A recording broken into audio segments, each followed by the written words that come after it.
নয়তো আমি পড়ে যাব। দাঁড়া, তোকে তুলছি আমি। কিন্তু আমি ওকে এত কষ্ট করে তুলতে যাব কেন? ও বেঁচে থাকলে আমারই তো ক্ষতি, মরে গেলেই লাভ। এ কি মা, আপনি আমার হাত ছেড়ে দিচ্ছেন কেন?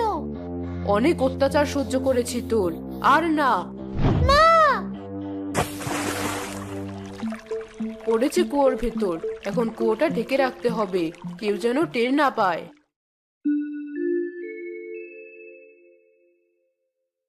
সারা কোথায়?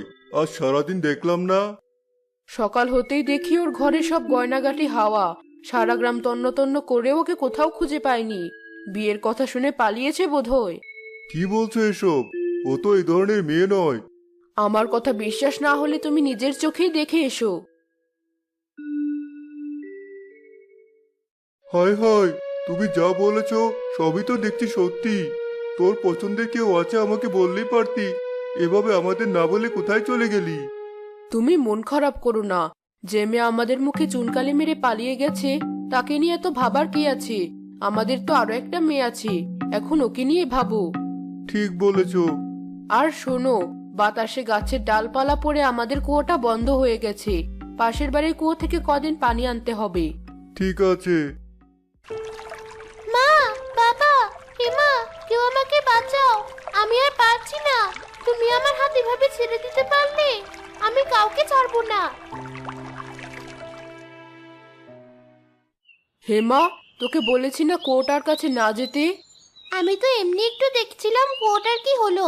কেমন যেন একটা বাজে গন্ধ আসছে ভেতর থেকে। বলিস কি? কুয়োটা আরো ভালোভাবে ঢেকে রাখতে হবে। সর দেখি।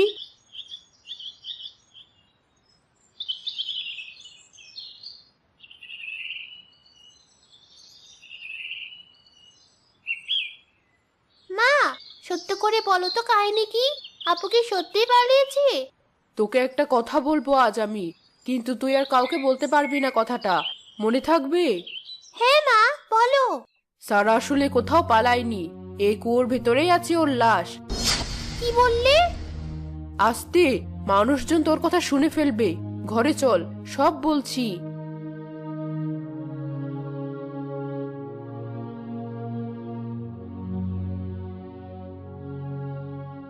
কি বললি মা? কেউ জেনে ফেললে কি হবে? কেউ জানবে না, তুই তোর মুখ খুলবি না।